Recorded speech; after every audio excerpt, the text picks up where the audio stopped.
Firstly, an export management company (EMC) acts as an external export department for local manufacturers, especially for those that lack export experience or resources. Moreover, the EMC is responsible for handling important export activities such as marketing, documentation, shipping, and payment collection.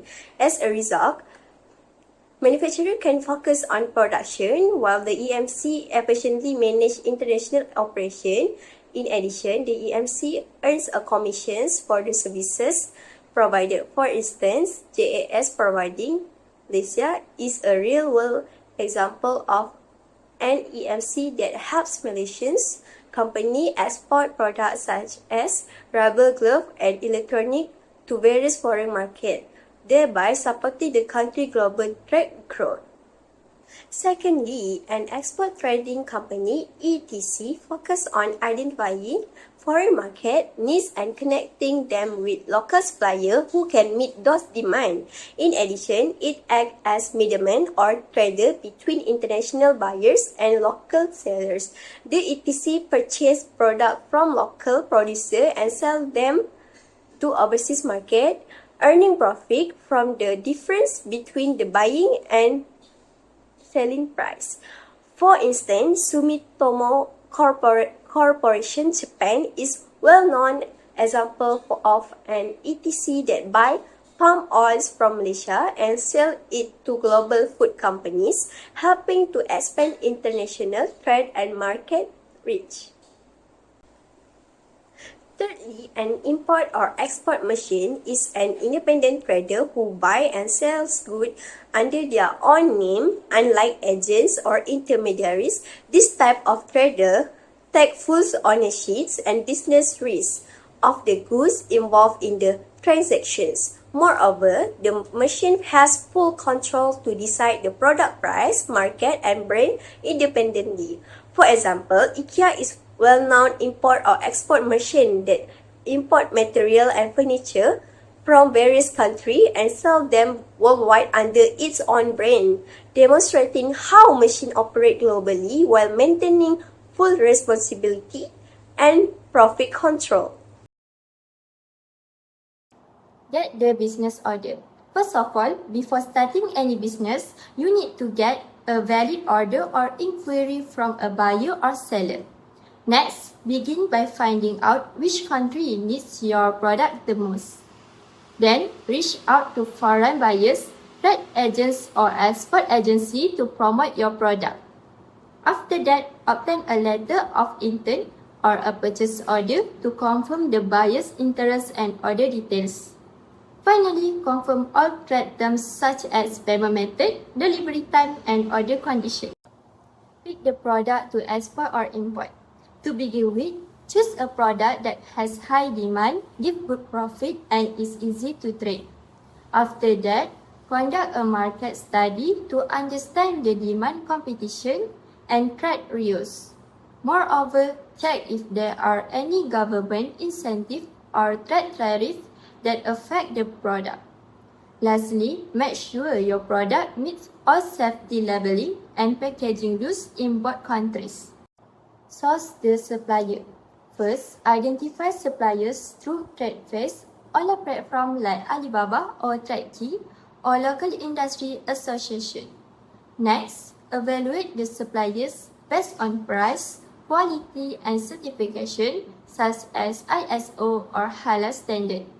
Furthermore, make sure they can produce enough goods and deliver on time.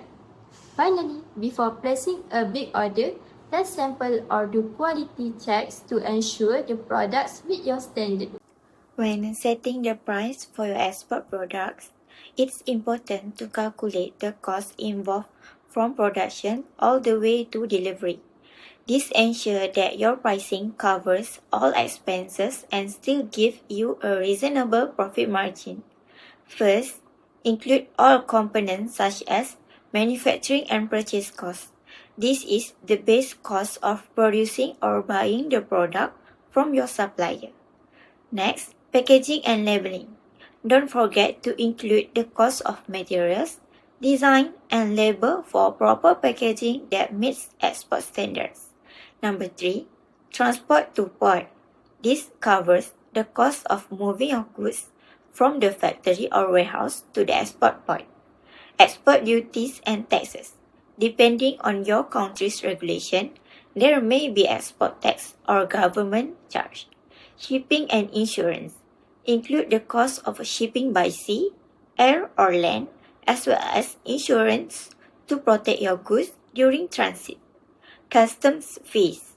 There may be additional charge at customs clearance that you need to account for.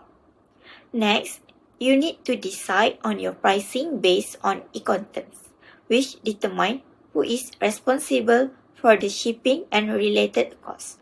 Here are the most common ones. FOB, free on board.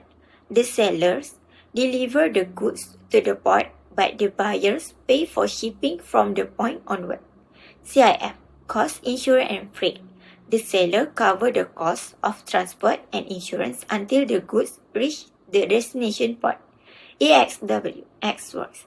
The buyer picks up the product directly from the seller location and handles all costs and risks after that. Finally, you have calculated all your costs at your desired profit margin. But remember, your price should remain competitive in the international market. So, research your competitors' price and adjust accordingly. Now, let's move on to the next step. Finding the right customer. In international business, identifying and connecting with potential buyers is one of the most crucial stages. To start, there are several effective ways to target customers. First, we can use international trade portals such as Alibaba, Trade India, or Global Source. This platform connects exporters and importers from around the world, making it easier to showcase our products and reach global service. Second, we can reach out through embassies and trade promotion councils.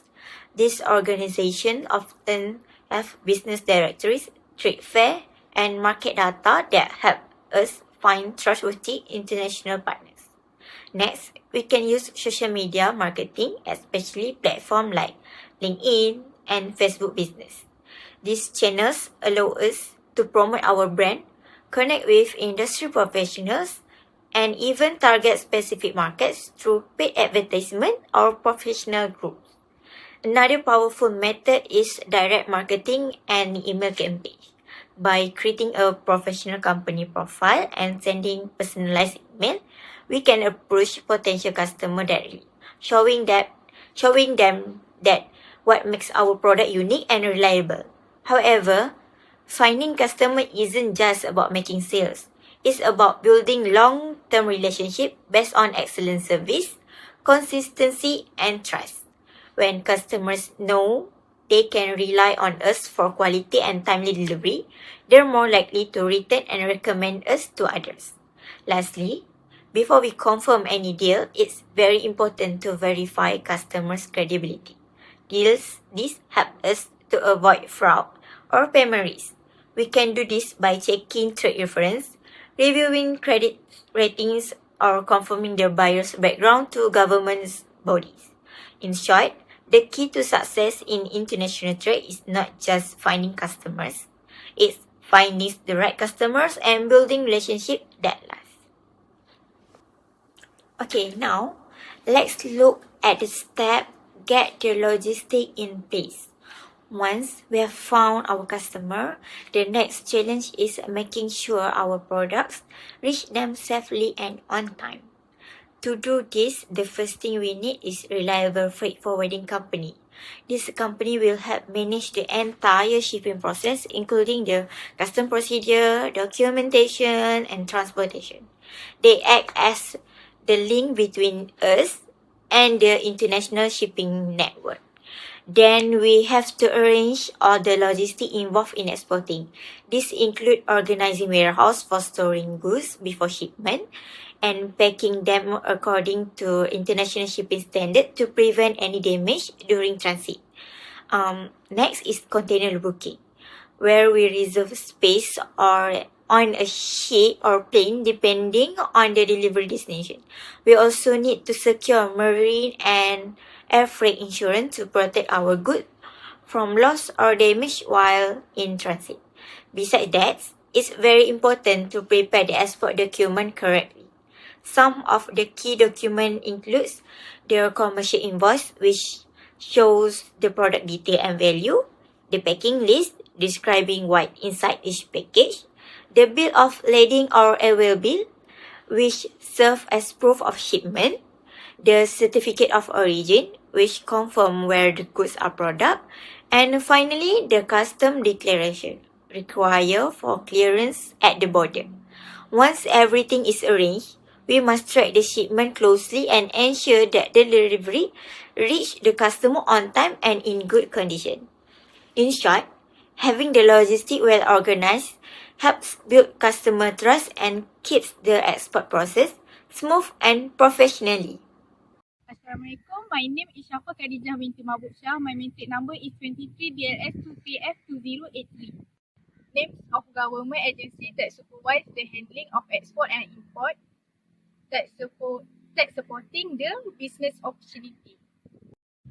Number 1, Royal Malaysian Customs Department RMCD. The main role is to regulate and monitor all import and export activities at Malaysia borders, collect custom duties, import tax and ensure compliance with trade regulation, support to business, provide custom clearance service to speed up shipment, offer guidance on tarif, duties and documentation. Lastly, implement trade facilitation programs like the Authorized Economic Operator AEO and to help trusted traders.